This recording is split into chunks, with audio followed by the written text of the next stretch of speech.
Hello, good afternoon everyone, and welcome to our Regional Geospatial Youth Forum, GeoEducation 2 webinar. The RGYF, held in conjunction with the Singapore Geospatial Festival 2021, aims to build interest, awareness, and a community around geospatial professionals among youths worldwide. Focusing on three key principles: innovate, inspire, and collaborate, the RGYF brings youth together to learn from one another and share their geospatial experiences.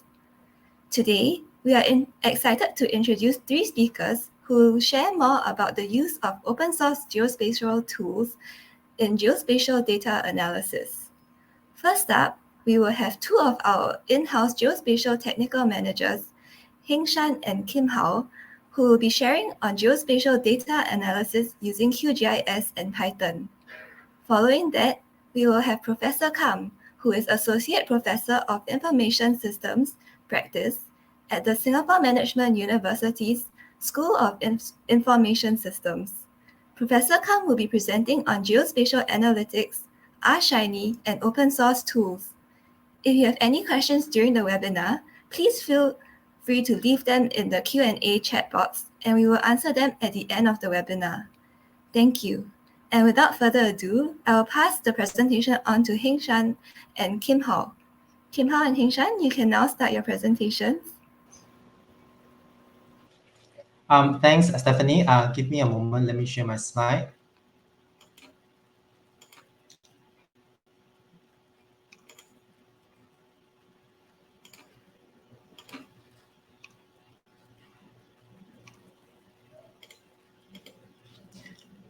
Okay, I hope you can see my slide. Yes, we can see. Right, thank you. Thank you, and welcome to the session. I'm very happy to be here together with my colleague Heng San, and also with Dr. Kam with us today. So he's the one of the greatest advocate of open source technology. So let's get started. So this topic is a bit broad. Okay, we talk about some of the open source tool in geospatial data analysis or geoanalysis. But maybe let us kickstart with this in mind.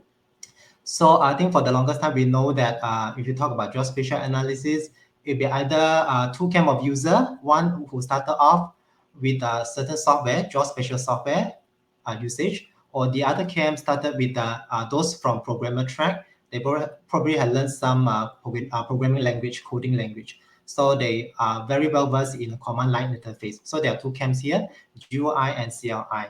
So today, we're going to sort of position our sharing, three of us, in terms of in both situation, in both GUI and CLI.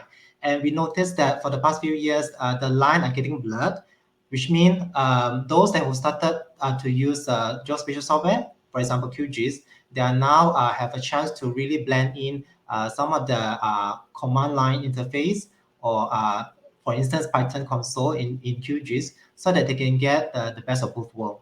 So similarly over in the CLI aspect, so both Python and R has been the two most prominent coding language, and they are also venturing quite well into geospatial RIME, developing a lot of interesting library, and they are also trying to make use of Qgis or has their own way to make it easier and easier for user to adapt to their environment and perform geoanalytics.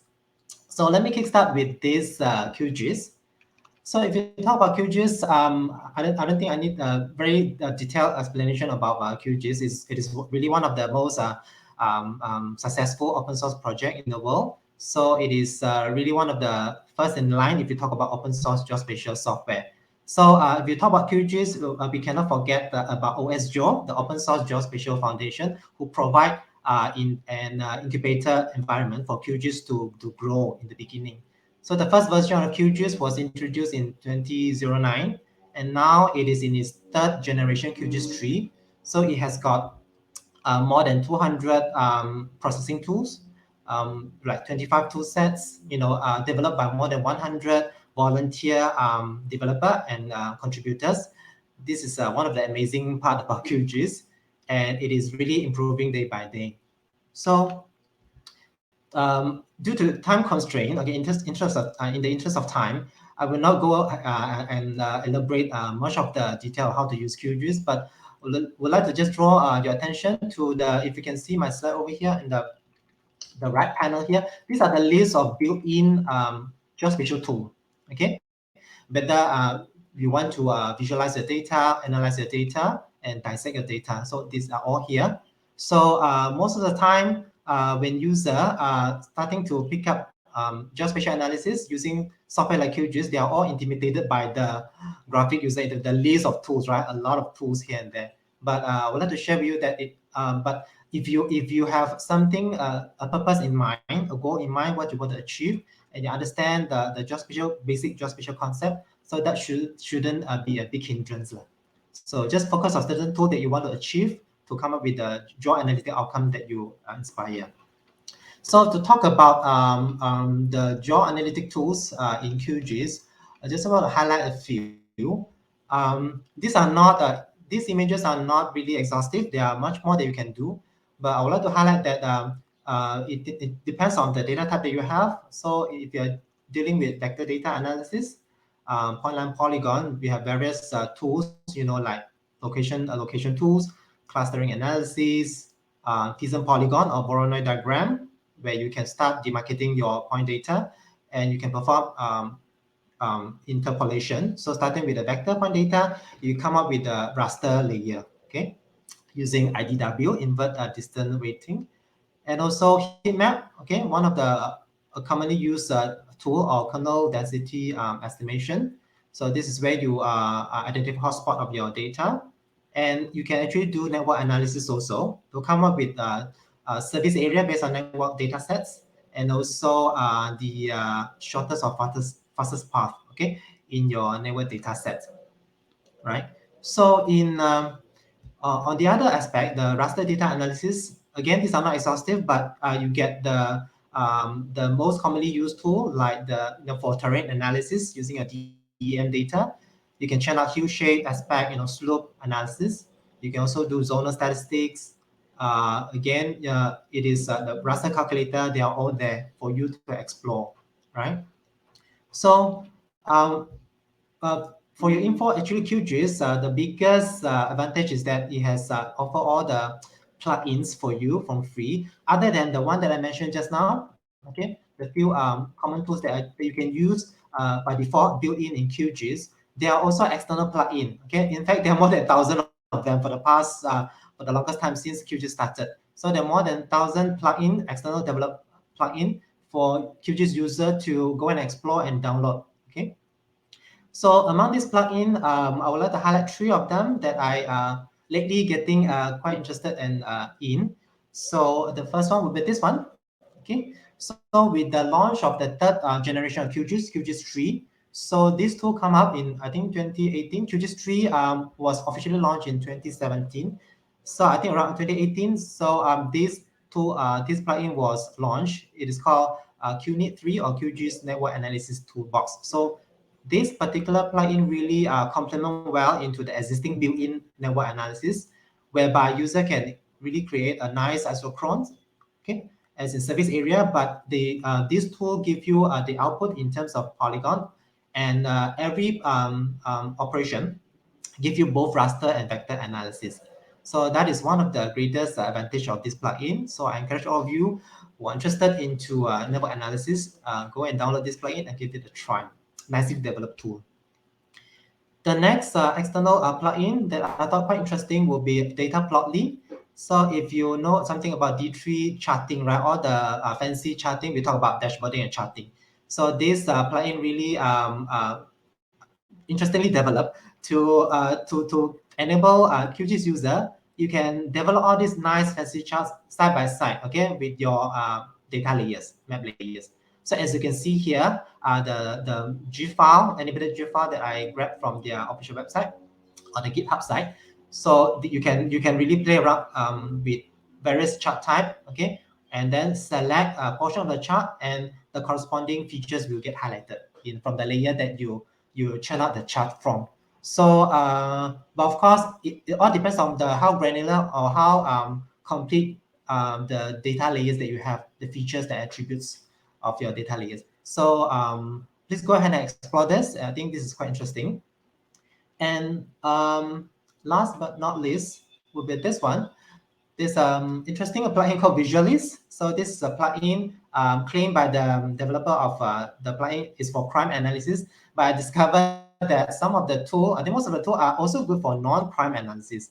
So take for example, on the left here, this is where you can, there's one of the tools is called Spatial Autocorrelation.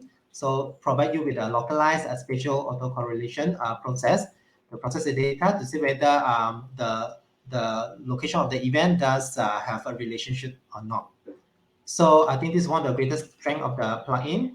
And if you look at the right, interestingly, this plugin claim that they actually forgo heat map tool. They don't want to put in heat map tool as one of their tools, because they claim that heat map tool is quite meaningless, doesn't help much in crime analysis. But they do provide a tool called a nearest neighbor cluster mapping. This is where they give an illustration as what you're seeing here. So if you use that tool, it gives you the more discrete or more detailed, more information about the hotspot, so-called hotspot.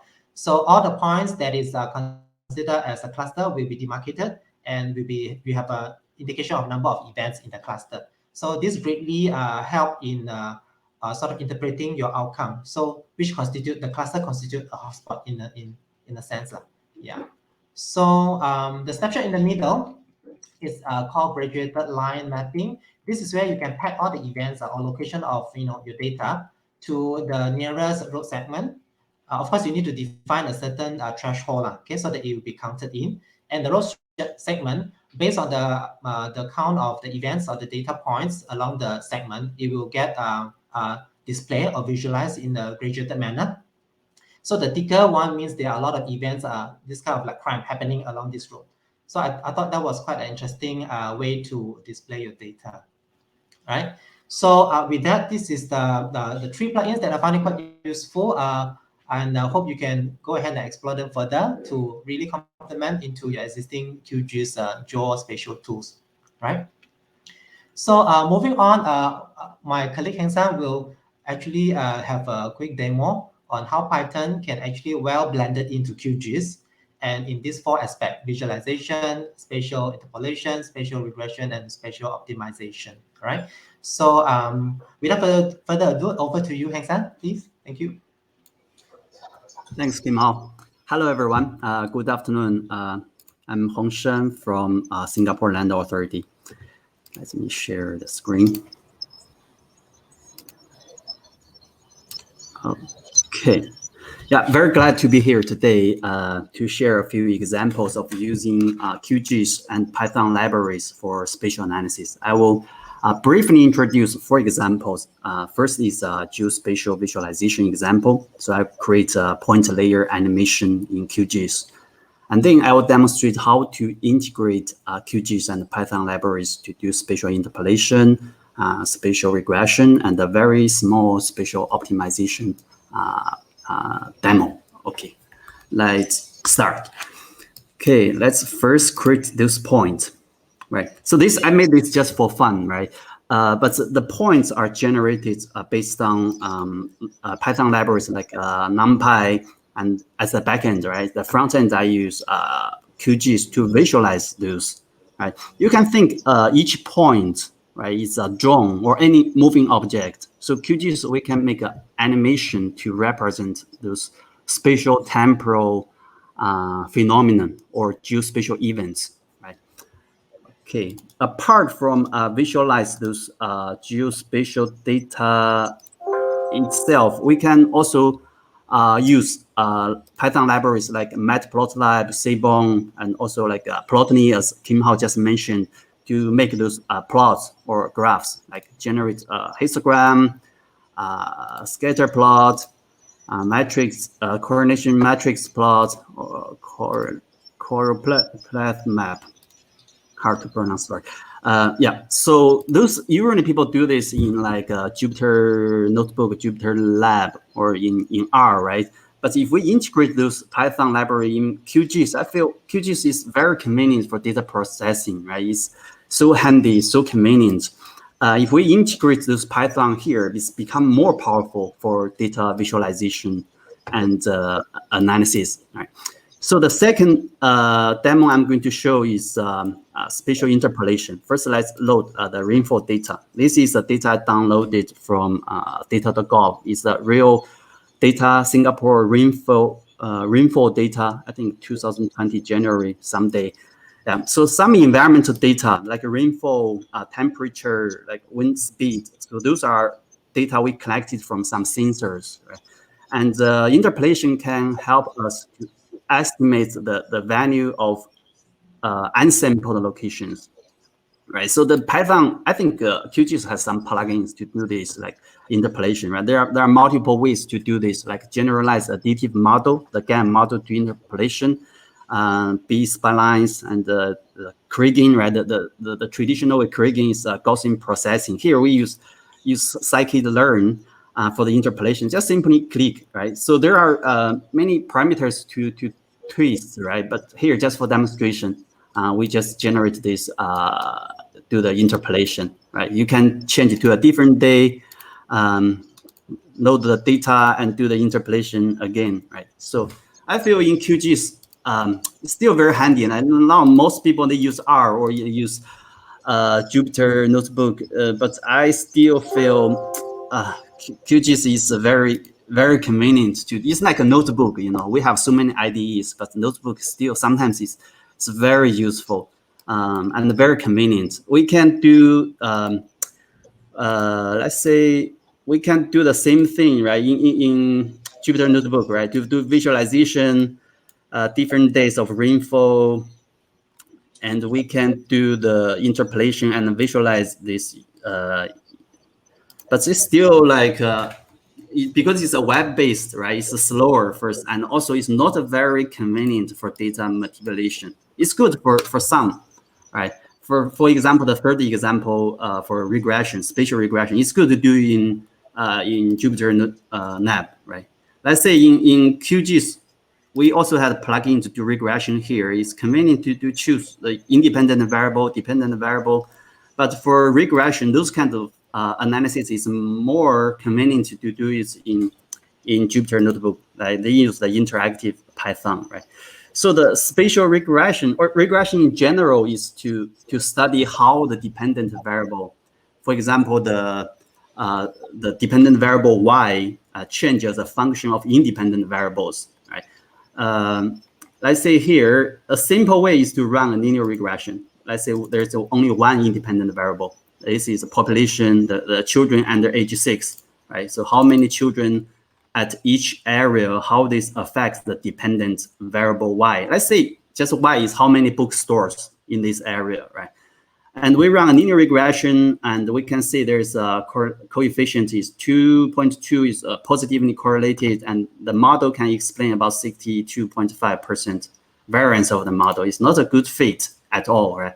So a simple way to improve the model is to add more variables, right? In Geospatial, usually we have many data, right? We add more house annual value, whatever, just put inside. We can increase those R squared, and we can add all the variables to increase the R squared, right? For simple linear regression. But in a real project, some independent variables are coordinated, right? We cannot do this to avoid multi-collinearity, right? Here, just for demonstration, and when we get all the data in a model, we can explain about 85%, right? That's all, right? How to further improve our model? A simple way is to exploit the spatial structure, right? If we run a simple spatial autocorrelation to run a test, you can see them it's significant Moran's I, right? So if one area there are more kids, more children 6-year-old, there are more, and these neighbors also have. If one area have more bookstores, right? That's dependent variable, and the neighbors also have more bookstores, right? So we can take advantage of this hidden information and put it into the model. We add a spatial lag independent variable, and this is we use a Python library. This is a very simple example. So we can just pseudo R squared here is 98%, 97, 98%. I think it's quite good fit. right? So most of variables are not significant, means it's not very useful, right? So in geospatial, we may have a lot of data, but usually they are correlated, right? Some information, for really, if we want to study something, we found we do not have enough data, right? Okay, so if we study the residues, right? So the green dots represent the residues of spatial regression, and the blue dots are the residues of linear regression. You can see the variance of the green dots are much smaller than the blue dots, which means the spatial regression model is more accurate here. Yeah. So for this kind of analysis, it's good to use IPython, right? So we do step by step, and QGIS might not be that's convenient. Okay, so the final example is a spatial optimization issue, and this is my favorite one, and I think it's good to show why it's good to combine QGIS and Python libraries. Right. So some background. So there is a large supermarket chain in Singapore, right? It needs to build warehouses for those supermarkets. Right? So the location of supermarkets have been identified, but location of the warehouse have not yet been determined. There are several good candidates location for warehouses, but decisions must be made regarding how many warehouses to open and at which candidates location to build them. It might be very confusing, but if I show it here, it will be very convenient, easy to understand. Okay, now in Singapore, we have a supermarket chain. Right, it's a new supermarket. There are 20 shopping malls across island, and they need to get supply, right, to get from warehouse, right? So, and this warehouse, I just use mock data. I use the state vacant land. Let's say we built a warehouse on our state land. It's just an example, right? This is not a real project. And those are the candidates locations, but we have to decide how many warehouse do we need and where to choose, right? We want to minimize the cost. One cost is when we build a new warehouse, there is a fixed cost, initial cost, right? Some areas are more expensive than some other areas. And also there is a travel, like transportation or shipping fee. So we cannot like build some warehouse at one location and ship all across island, right? There's a transportation cost. So this is actually the site selection is a very common GIS task, right? But surprisingly, I found this like those optimization is essentially a most optimization issue, right? And it's mostly studied by those people from computer scientists, mathematicians, and use them for supply chain management and logistics, right? Fortunately, we have Python. We have many free open source libraries like the pub I use here. So we can simply just use them, like say, yeah, I already put all the information here. Just run, and all the hard work has been done by Python, right? And we just visualize it in QGIS. And here you can see the shopping mall 19 and 1 can be supported by warehouse 5. And the shopping mall 12 can be supported by the 4. They have to ship from the 4 warehouses. And this is the global optimal situation, right, to save money. We can do the same thing in Jupyter Notebook, right? You can say we do all the model here, and it's not very visual, not very. I just feel like it's still is not convenient to manipulate the data. QGIS is still very handy. Let's say if we want to change this demand, right? Let's say shopping mall 1, the demand increase is not 385, it's 1,500, right? So now the capacity of 5, this one, the warehouse 5 doesn't is not enough, right, to fulfill this both shopping malls demands. Let's say we save this, we can simply, you can see the label has changed, right? So it's very easy to do this. And if we can simply rerun this, you can see here is 15. So all the 1,500, this demand is fulfilled from warehouse 5. And the shopping mall 19, it gets products from 2 different warehouses. So I feel like QGIS is very it's easy to learn first, and it's also very convenient to do data processing. It's a desktop application, right? And the Python, there's a lot of good libraries, free, and there's a large developer community. And any question you have, someone has already asked it, right? So it's a good combination. So the take-home message is we combine QGIS and the Python libraries to make our job easier. Yeah. Okay. Thank you. If you have any questions, we have a Q&A session at end. Yeah. Thanks. Back to you, Tim Hao. Thanks, Heng San. So I think, yeah, as I mentioned just now, so the technology let us blend in from Geospatial software, and then now leveraging on the power of coding, coding language like Python. So next, of course, not forgetting R also, so which will be presented by Dr. Kam. He is going to share with us more about R and what is the latest thing trending about R. Dr. Kam, over to you. Thank you. Hello, thank you, and thank you. Actually, first of all, thanks SLA to allow me to do this sharing. All right. Yeah, just now we hear from both speakers. One start with QGIS to share with you what QGIS is all about and what are the wonderful things that you can work with the QGIS. As you can see that QGIS is one of the open source GIS that matching ArcGIS quite closely. Of course, the interface will not be totally matched with these commercial off-the-shelf tools, but QGIS is one of the really most commonly used open source GIS today. Now, I have a chance to work with QGIS from a very beginning when it's still called Quantum GIS. But today, when we talk about quantum, it's already two big words. So they decided to change it to QGIS, QGIS, take away the quantum and just keep back the Q. All right, and we also really, I'm still using it. I enjoy using it. So later on, we will take any questions if you are interested to find out more about QGIS. Now, when also come to the second speaker. Well, we talk about Python, which is one of the interesting programming language that many recently growing, the community growing bigger and bigger. And at the same time, the Geospatial community also working with that. Again, Python is not new at all. Way back when I was in ESRI, I came to Singapore in 1995 and 1998. ArcGIS revamped their technology. Before that, we have ArcInfo and ArcView, which is not the ArcGIS version.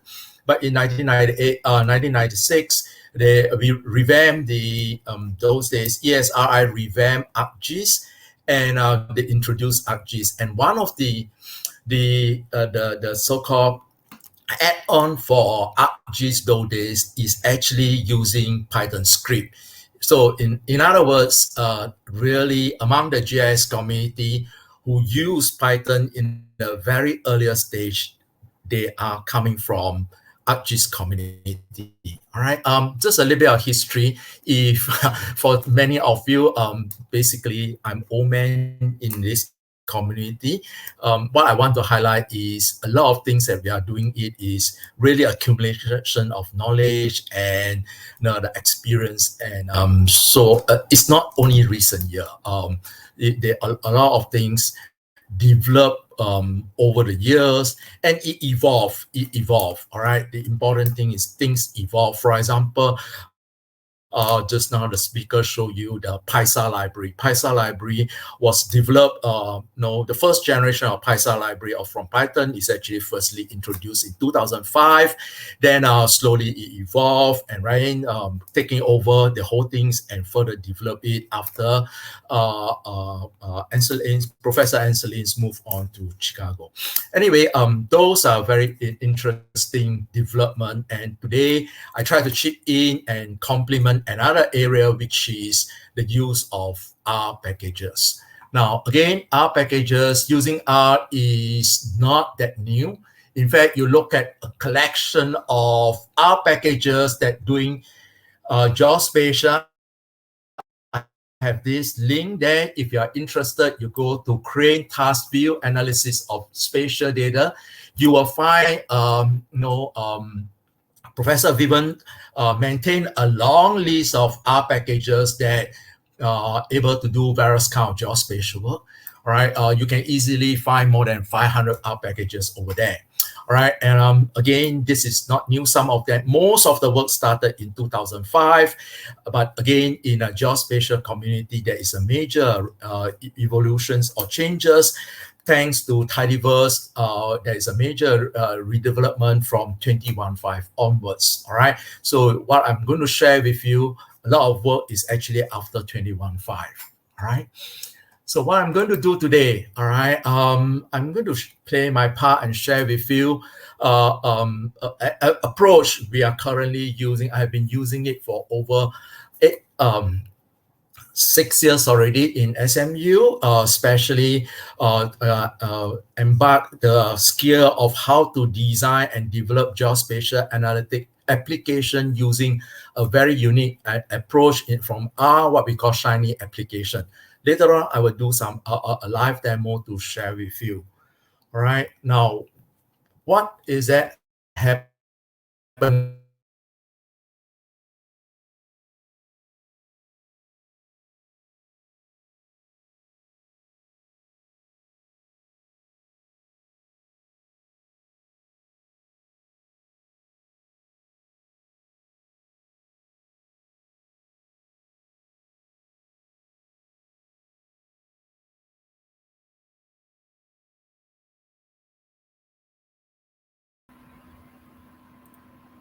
Sorry, it seems that Professor Kam has lost the connection. So maybe we can just go to Q&A first, and maybe Kim Hao and Heng Shan, you could answer some of the questions.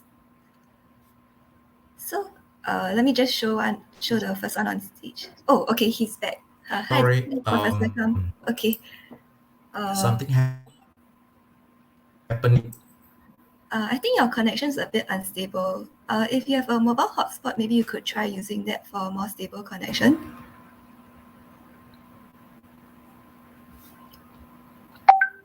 Can you hear me now? Yes, we can hear you. Sorry, it seems that something wrong. Okay, let me share back my screen. Okay, sure.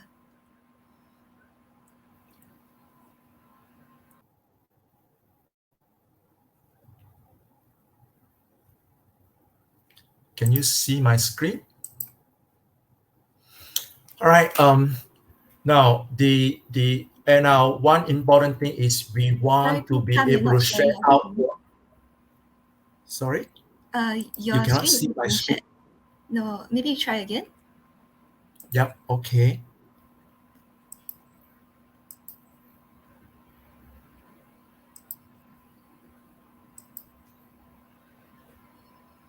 Can you see my screen? Okay, yes, we can see it now.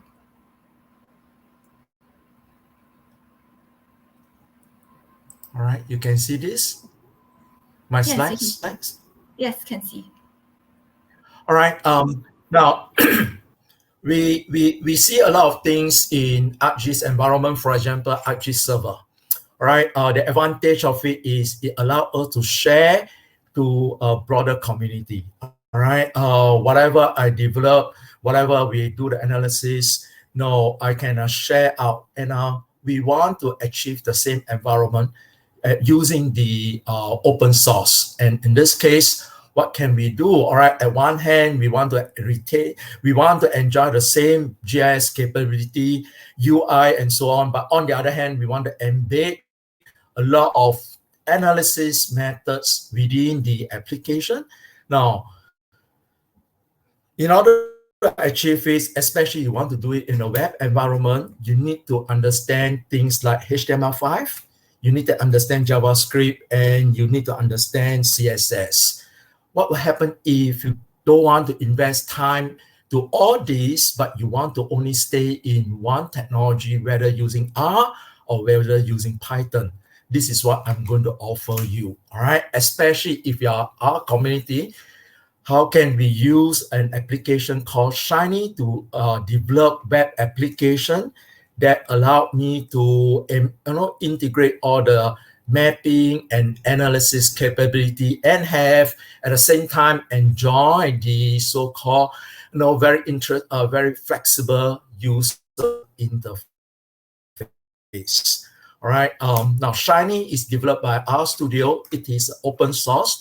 If you want to find out more about Shiny, you will be able to click on the link I provide you. Now, by the way, all the slides I forgot to mention just now. It is the slides that I'm using here is actually live. You just have to type GeoEducation to ii.netlify.application. You will be able to access to this website, and in fact, this website is actually created using R. Surprisingly, it is using an R package called Xering, and that is an API from R that allow us to create all these highly interactive web slides. Okay, now Shiny, this is a website of Shiny. Shiny is a platform for us to design highly interactive web-enabled application. You can run it within your own intranet. You can run it within your own desktop. Of course, the full advantage is you deploy it over to the web server and let the public access to it. And that is what the title of my topic talking about. We want to democratize data and analytics. And if I can publish my application over to the internet, basically anybody also will be able to use it without any installation. They don't have to do extra installation as long as they have internet access. That is what Shiny all about. Later on, I will show you some of the one of the applications my student design using Shiny app to walk you through what we can do with Shiny app. All right. Now, to get more detail about Shiny, you can look to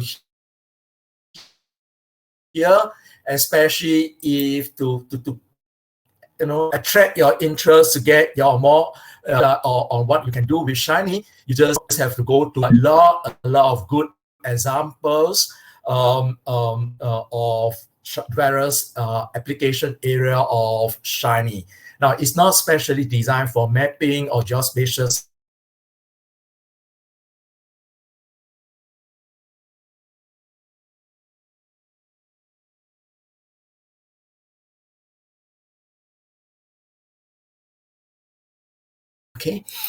Okay. Let me come back to this. So what is the advantage of Shiny? Shiny allowed me to design and deploy web-enabled application, but I don't need to invest time learning JavaScript. I don't have to invest time to learn HTML.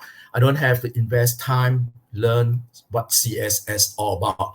And more importantly, it allowed me to consume all these relevant R packages and just focus on writing R code to build my web application so that I can share with the wider community. That is what Shiny all about. All right, you just stay with one language, programming language, which is Shiny. Right? Sorry, sorry. You are not sharing any screen. I'm not sharing any screen. Maybe you need to share your slides again. Oops.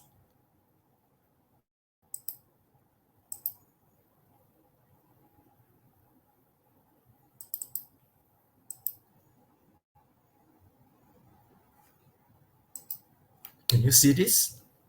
Yes, we can see now. Thank you.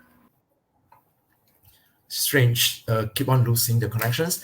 Now, really, Shiny is very similar to Qgis server. It's a client server technology. You have your R, you have the client side, you have the client-side, which is basically your web browser.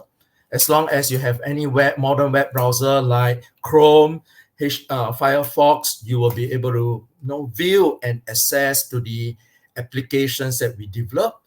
At the back end, you have the server, and the server is the one that hosts your R application, or the so-called R API, that either doing the rendering of the map data, selecting the data, doing data wrangling, and so on, and also doing the heavy stuff such as building the model, like just now the previous speaker mentioned about autocorrelations, regression, geography-based regressions, and so on. That is what is happening. So if you look very carefully, the Shiny architecture is quite similar to ArcGIS server. The only thing is this is open source. These have all the flexible. It's not only map-centric. It can be used for building data visualizations as well as geospatial analytics. So that is Shiny in general. All right, this is the architecture of Shiny.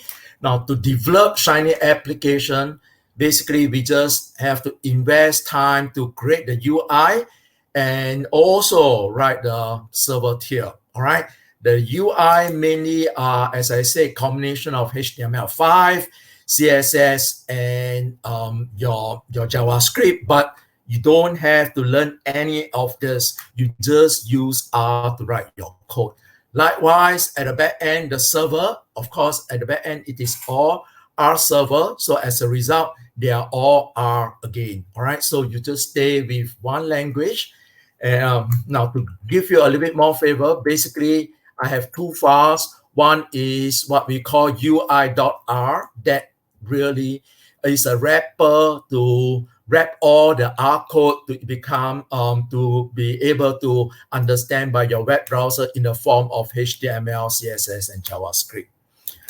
On the other hand, I have the server tier. The server tier is actually plain R code, allow me to access to various R packages like dplyr, tidyr, ggplot, tmap, and so on to do all the data wrangling, data processing, both spatial and non-spatial, mapping, and also doing all the data crunching, modeling stuff. All right, so that is what Shiny all about.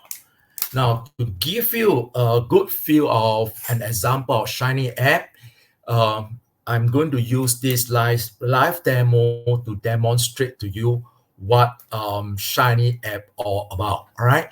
Now, for participants who are following this, if you follow my slide stack, you can type this URL. I'm very sure you can see this: GeoEducation ii.netlify.app/#14, which is this slides. On the top of it, you actually have a link. When you click on the link, you will be able to get access to these live projects that we have. All right.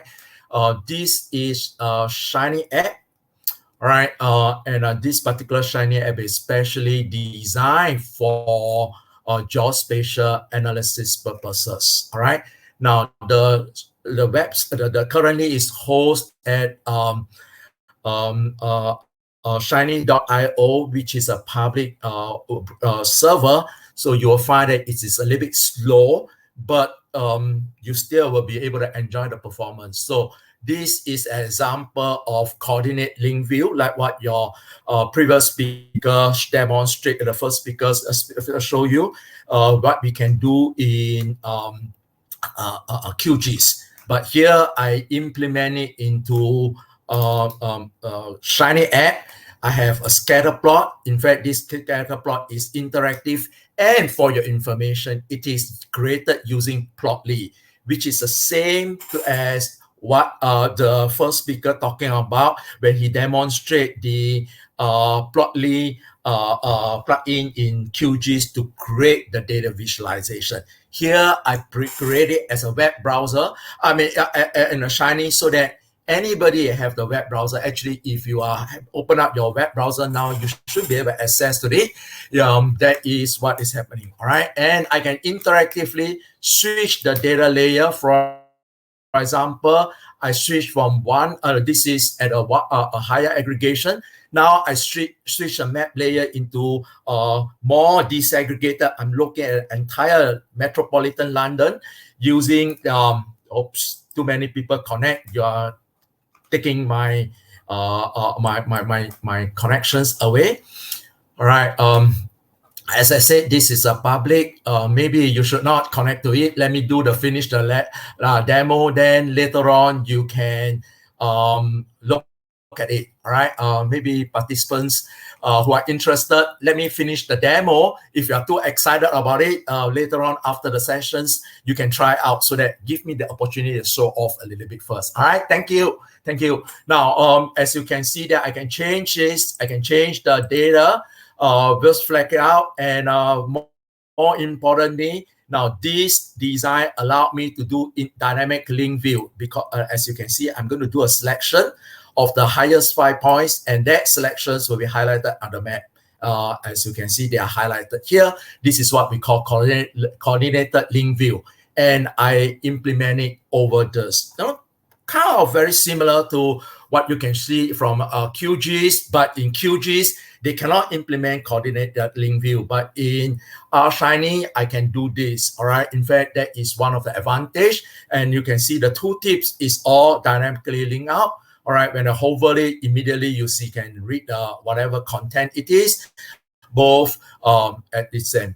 Now, likewise, I can implement, I have implemented correlations analysis, and this, in fact, is one of the R library, what we call Coplot, but you can, as you see that we actually integrate into Shiny. So the user no need to learn what is Coplot, or they don't even need to type any syntax. They will be able to interact with the application, basically all UI driven. And if you want to change any calibrate, for example, I don't want to add alcohol in, I want to delete away alcohol, I will just do that. You notice that the things is dynamically impact immediately reflect already, because this is a client server. Whenever I add or remove one variables, it will be automatically refresh it. That is a beauty of Shiny, is reactive, meaning that whenever I do changes, I add in new variables, it will automatically react on it. Of course, this is statistics, exploratory data analysis. For us, we are more interested on map-driven data. So let me show you again. I'm going to change it at what level, because it gives you a feel of how flexible it is. Now, this is an advanced analysis method, which just now the earlier first figure shared with you, Visualise, what we call autocorrelation, and this one we actually compute what we call local autocorrelation. But the good things of it is in Shiny, we built in more flexibility. So for example, instead of like the Qgis plugin, here I have more interface for you to calibrate. For example, how you want to calibrate the spatial weight matrix. There are at least 5 different ways for you to calibrate your spatial weight matrix, from some contiguity queen, contiguity rock. If you use K nearest neighbor, I even have an interface for you to select number of neighbors you want to put in. And immediately, as you can see, when I change the slider, the interface change, it update, and it will do the computation. Likewise, I can change the confidence interval. If you are a stat person, you want to change to test how, when you change the confidence intervals, how the hot spot been determined, how the cool spot determined. You can actually easily click on it. You see that it's going to update. You look at this, you update, it change the map and show me the interface, the updated value. All right, I have a very cool interactive interface, but at the same time, I can calibrate it on the fly anytime I want. I can also use IDW, inverse distance weighted, to define the weight matrix. And I can toggle to switch from the raw data to look at local moraine I values itself. All right, and I can plot based on the number of classes I can use. So that is the way we design your web application, geospatial web application, using this method that we have, which is based on RShiny. And you see the flexibility. And it actually, I really like this new development because it allowed me to share with my student. You write our code, for your personal use, but then a lot of time we want to customize, build applications so that we can share with bigger community. And you will find that RShiny will be a very good platform for us to do this. All right. Now, let me just take that. Just now, the previous presenter, he showed you how we calibrate regression model. Let me also show you, because actually, incidentally, we have all these kind of gel very well. A lot of examples that you see from previous example. Now I actually re-implement it using RShiny. All right, and really, what I have here is, instead of looking at the code, now I have designed the interface. This interface is more simplified than Qgis. Qgis is a GIS desktop, so you have a lot of things. But here, especially customized for geospatial analysis purposes. But at the same time, I expose various things for using UI for the user. For example, select the map layer. And in this particular case, it's actually the same study area, but different data aggregation from a watt level to LAD level, and so on. They can actually zoom in and zoom out. For example, it can zoom in my favorite town, Camden Town. I stayed there for a while when I did my PhD. So you can see that when I click on zoom in, it will render and show me Camden Town.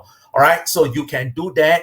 Go to a specific area, locations, or Baroque that we call in UK, to do a focus study. You can select the variables that you want. All right, whatever variable that we have in the data, you will be able to view it. All right, and here I built a regression model, and here we have defined the kernel methods. The user will be able to select whatever kernel methods that they want. They also can use different methods to calibrate the proximity index, whether they use adaptive or they use fixed kernel. If they choose the fixed kernel, it will automatically change it to use a fixed kernel. When they use the adaptive, it will update to do the adaptive. All right. And it will generate the reports to show you. All right. At the same time, if you want to see the model you really calibrate, you just have to click on this. You will be able to see all the modeling results there. All right. The p-value, the significant levels, and so on and so forth. All right. And you can calibrate it. You can add the new variable. For example, here, if I want to see how obesity actually related to the food that people take. So I will look at energy sugar. All right, it's not energy carb. I will just remove this away. I change the variables. In this case, I look at diabetes, what only, and I will change this sugar as well as alcohol. Sorry, Prof, come to interrupt you, but we might need to speed up the presentation to avoid overrun. Okay, I just have last piece to show you. Okay, sure. All right, let me put it back, what level, and in this case, I basically change it obesity. You notice that the map refresh, the data have updated, and actually there are some missing value here. immediately you update accordingly. So let's change the variables to like, for example, I looking at energy sugar, and also I look at alcohol. Now, in this case, I have two variables to look at, and as you notice that it automatically adjusts on my right-hand side. The adjusted R square go up to 0.72. All right, and I see the local regression, and that is the local regressions model and the residue. And for your information, this map is actually sticky. I can shift this map a little bit because it blocked away. All right, as you can see, that is how you can actually interact with the whole environment. They are highly interactive. You will be able to use it to calibrate the model, use it to change the mapping techniques that you want. So we have implemented practically all sorts of mapping technique, and as and when I interact with it, it's actually update. All right, with that, I will have only one last slide to share with you. I know that a lot of participants here, you are undergraduate or postgraduate students from the different higher institute of higher education. If you are interested, you can take a look at our course, this one called IS415, Geospatial Analytics and Application. A lot of students from NUS and NTU, they cross over to take this course as their exchange program, local exchange program. All right, many of them feedback to me that it's something new as compared with their own school or faculty or departments. With that, I thank you for joining the session. If you have any questions later on during the Q&A sessions, you can ask me. Thank you. I hand the mic over back to the coordinator. Thank you. Thank you. Thank you, Professor Kam. Thanks, Hingshan and Kim Hao, for your very insightful sharing. So we have one question, which I think Professor Kam may have already answered, but I'll just show it on stage. So Fu Zhirui asked, he has 100 geotiffs that represent some underground data, and he's asking how he can display them in QGIS with a slider that's able to flip through the 100 TIFFs. Maybe somebody can quickly take this question. Yeah, so you just make a slide, right? And then in the slides, you input the integer as a parameter, and then you just read each GeoTIFF file. Actually, I prepared another one is to use PyTorch to process those remote sensing image data, but because of the time, I did not have the chance to show here. So actually, if you want to show the image in QGIS, right? So there are different ways. One is to just show the image in QGIS. Second, you can just use Python libraries and just pop up a window to show those images. Yeah. And also, it depends on how large is this GeoTIFF file. If it's huge, it still will be slow, but it will be faster than web application. So. Okay, great. Thanks, Hingshan. So I think as I mentioned this, QGIS actually have a plugin that allow us to do animation. So you can use the animations plugin to do that. But really now in our community, we also have developed a data model, what we call STAR, and you will find that use R and integrate your data into STAR, and that will give you a lot of mileage when you deal with this kind of data. Right, we do a lot of work. In fact, currently we are working on how to build time series data using STAR. STAR is a raster data model specially designed to handle time series. All right, and that will allow you to visualize it in a very effective way. If you are interested to find out more, please drop me an email. I will share with you the necessary links and also some of the proof of concept that we have been we are currently working on. Okay. Okay, thank you, Professor Kam. So I think that's actually all the time we have today. So thanks to the 3 speakers for sharing. And it does seem like there's a very rich set of open source geospatial tools out there that is really accessible to everyone. So it's very something very exciting and something that all of us can try to explore. Thank you all for. So if there are no further questions, I think we can close the session now. And thank you all for tuning in to the GeoEducation webinar. We hope you really enjoyed it. And before you go, please do check out our other events by scanning the QR code. And our next RGYF session, GeoInnovation, will be starting at 4, so do join us there as well. Do also join in the conversation using the hashtag SgGeoFest. And thank you, and we hope to see you again. Thanks to all the speakers. Yeah, thank you. Thank you. Okay, thank you. Thank you. Bye-bye. Bye. Bye-bye.